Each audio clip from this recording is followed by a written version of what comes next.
11 साल का एक जर्मनी हेलमैन नाम का बच्चा सोने के लिए बेड भर जाता है।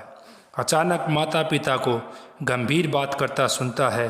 उसके पिता उसकी माता से कहते हैं, लगता है अब वह समय आ गया है, अब पूरे परिवार को ख़त्म कर दूं या केवल अपने आप का सुसाइड कर लूं। पिता की आवाज़ में एक डर था। वह आगे कहता है डरा हुआ, अब अलाइज हमारे साथ वही करेंगे जो हमने ज्यूस यानी यहूदियों के साथ किया है। हेलमैन बच्चा यह सुनकर सो जाता है। सुबह उसका पिता नॉर्मल रूटीन की तरह पिकनिक पर जाता है और फिर ऑफिस में अपने आप को गोली मारकर सुसाइड कर लेता है। वह बच्चा इतना डर जाता है कि उससे मौत से डर लगने लगता है। माँ जब उसे खाना देती है तो वह कई दिनों तक खाना इसलिए नहीं खाता कि कहीं उसकी माँ खाने में जहर ना मिला दे। यह डर हिटलर के हर सहयोगी में था। हिटलर करोड़ों लोगों की मौत का कारण रहा। ऐसे कैंप बनवाए उसने, गैस चैम्बर में डलवा कर लोगों को मारा गया। आज भी हर क्रूर इंसान की तुलना हिटलर से ही कंपेयर करते हैं। हम हिटलर की क्रूरता को पढ़ा सकते हैं पर महसूस नहीं कर सकते और ना ही हम महसूस भी करना चाहेंगे। हर कहानी के दो पहलू होते हैं। हिटलर को भी दो पहलू रहे हैं। कुछ के लिए वह क्रूर तानाशाही था तो कुछ के लिए वह एक ग्रेट लीडर था। हिटलर भाषण से ही लोगों के अंदर आग पैदा कर देता था और बचपन से ही वह क्रूर नहीं था। बचपन में तो वह एक आर्टिस्ट बनना चाहता था, आगे चलकर वह एक पादरी बनने की भी सोचता। हिटलर का 20 अप्रैल 1889 में ब्रूनो नाम की जगह पर जन्म हुआ और जर्मनी के बॉर्डर के पास यह जगह पड़ती थी। माता पिता हिटलर के पिता का नाम अलोइस हिटलर और माता कालरा हिटलर के घर पर जन्म लेता है। यह उनका चौथा बच्चा होता है और बड़े प्यार से ही रखा जाता है। हिटलर की माँ उससे बहुत प्रेम करती थी क्योंकि कुछ ही समय पहले उसके तीनों पुत्रों की धीरे धीरे से मृत्यु हो गई थी। पढ़ाई में वह ज़्यादा मन नहीं लगाता।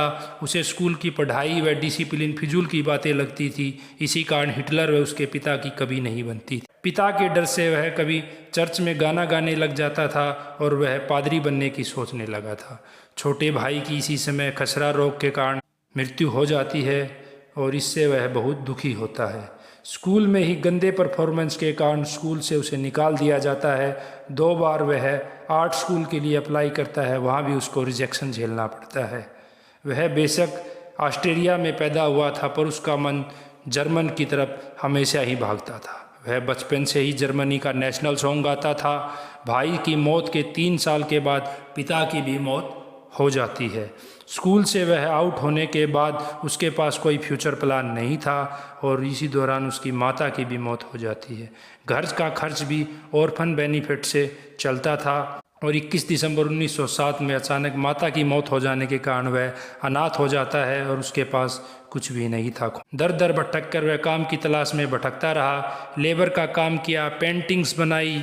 इसी समय उसका सामना मेयर कार्ल लुग्रस से हुआ और वह एक जर्मन का नेशनलिज्म था और वह जर्मन लोगों में कट्टरता भर समर्थक था। हिवाला उस समय प्रभावित हुआ। अब वह हर न्यूज़पेपर पढ़ता था और राजनीति में इंटरेस्ट लेना हिटलर ने प्रारंभ कर दिया था। यहीं तक यहूदियों से उसे कोई नफरत नहीं थी। फर्स्ट वर्ल्ड वार से पहले वह ज्यूस को पेंटिंग बेचता था, यहाँ तक सब उसके लिए नॉर्मल था। फर्स्ट वर्ल्ड वार की सुनते ही उसने जर्मनी में शिफ्ट किया और आर्मी ज्वाइन करने का सोचने लगा। 2 बार आर्मी फॉर्म अप्लाई किया और शारीरिक नापतोल के कम होने के कारण उसे रिजेक्ट कर दिया गया। फिर भी उसने हार नहीं मानी। जब युद्ध में सैनिकों की कमी हुई तो उसने फिर अप्लाई किया और इस बार उसका सिलेक्शन।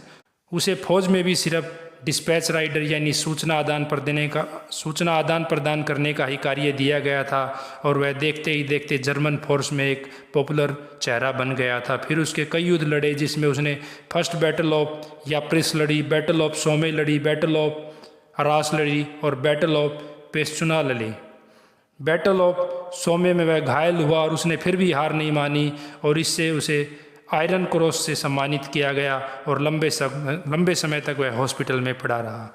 जर्मनी की इसमें हार हुई और हार का दुख हिटलर को ले बैठा और उसने मन ही मन लीडर ज्यूस और मार्क्सिस्ट के लिए नफरत पाल ली। उसका मानना था कि इन सभी ने जर्मनी की पीठ में छुरा घोंपा है और इन्हीं की वजह से उन्होंने ऐसी ट्रीटीज़ पर साइन करने पड़े, जिससे जर्मनी को अपमान सहना पड़ा और जर्मनी का फ्यूचर ख़त्म हो गया।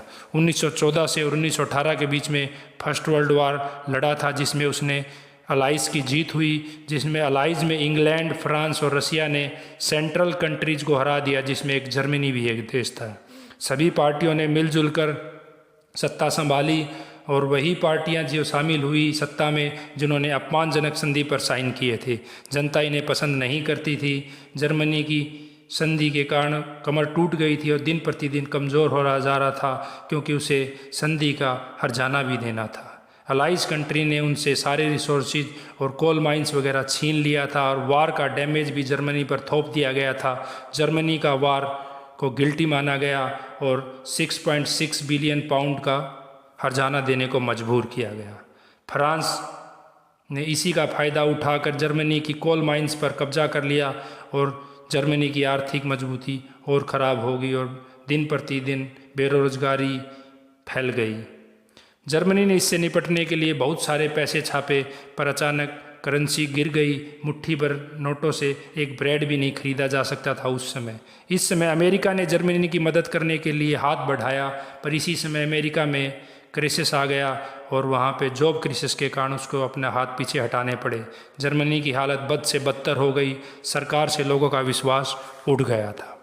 हिटलर ने इन सभी का फ़ायदा उठाना चाहा और आर्मी छोड़ने के बाद हिटलर ने 1919 में जर्मनी वर्कर्स पार्टी ज्वाइन की और यह बहुत छोटा होता था। सभी पार्टी का विश्वास जीतने के बाद हिटलर ने इस ग्रुप का नाम national socialist Germany workers party के नाम रखा, जो आगे चलकर नाजी पार्टी बनी।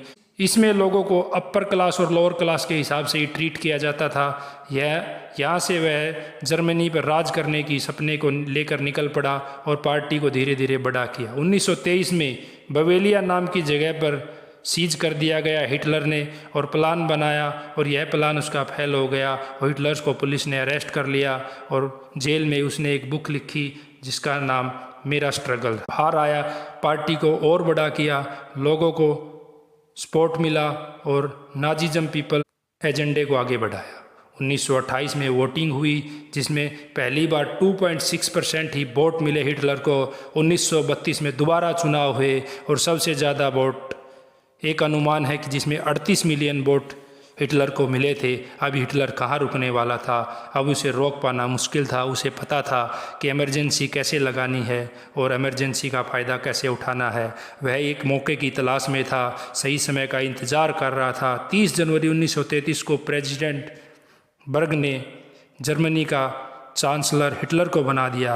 अब वह और पावरफुल हो गया था। 28 फरवरी 1933 को एक रहस्यमय तरीके से पार्लियामेंट में आग लग गई और इसका फ़ायदा उठाकर हिटलर चांसलर ने देश में इमरजेंसी सभी नागरिकों के अधिकारों को ख़त्म कर दिया गया। हिटलर इस समय एक एक्ट लाया जिसमें वह डिक्टेटर बन गया।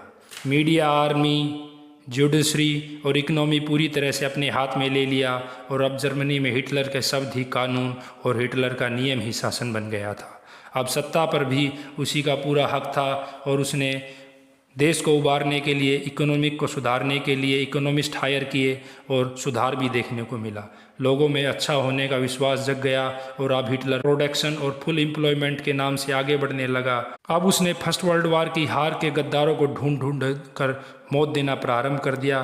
कोल माइन खदानों को वापस अपने देश में मिला लिया गया और पूरी जर्मनी में एकीकरण किया और चेकोस्लोवाकिया पर कब्जा कर उसे भी अपने साथ मिला लिया। और कुछ ही सालों में हिटलर ने जर्मनी की किस्मत को चमका दिया। उसकी सोच भी अब इकोनॉमिक को ठीक करनी है तो वार लड़ना पड़ेगा और दूसरे देशों के माइंस पर कब्जा करना पड़ेगा।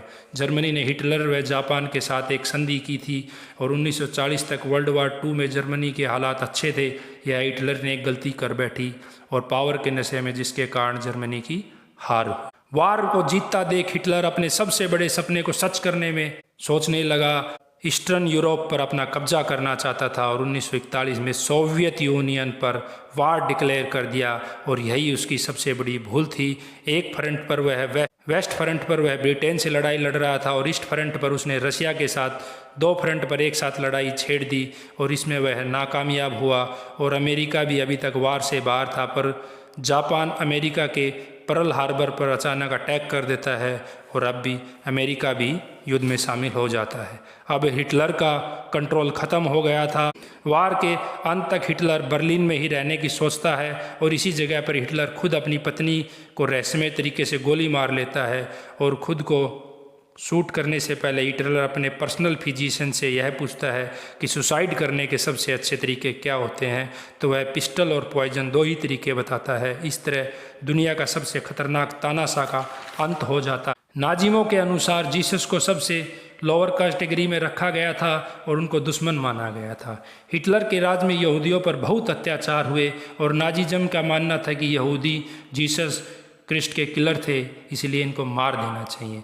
फर्स्ट वर्ल्ड वार हार ज्यूस को मौत देने का कार्य प्रारंभ किया गया। हिटलर का मानना था कि ज्यूस की वजह से ही वर्ल्ड वार हम हारे हैं। ज्यूस को रहने के अलग स्थान दी गए और हिटलर का मानना था कि ज्यूस को कन्वर्जन करने का भी कोई फ़ायदा नहीं है, इनको तो सिर्फ मौत ही देनी। हिटलर का मानना था यूथ को ताकतवर बनना चाहिए। स्कूल कोर्सों में भी ज्यूस से नफरत सिखाना बच्चों में प्रारंभ कर दिया। नाजिम बच्चों को ज्यूस बच्चों के साथ नहीं बैठने दिया जाता था और अपने बच्चों को स्कूल से ज्यूस बच्चों को स्कूल से निकाल दिया गया और अपंग बच्चों को भी स्कूल से निकालकर गैस चैम्बरों में डालकर उनकी मृत्यु करा देगी। और वुमन को एक सीमित दायरा दिया गया जिसमें उसे कहा गया कि आप सिर्फ घर के काम के लिए ही बने हुए हैं, और लड़कों को ताकतवर बनने के लिए कहा गया। प्योर नाजिम को जन्म देती थी उन औरतों को इनाम दिया जाता था और जो औरतें ज्यूस के संपर्क में आती थी उन्हें पनिश किया जाता था। और वर्ल्ड वार सिर्फ नफरत ही ला सकता है। इसके बाद यूएनओ जैसी संस्थाएं बनी और कंट्रोल करने का सोचा। वीडियो अच्छा लगे तो लाइक और सब्सक्राइब करें। Thank you.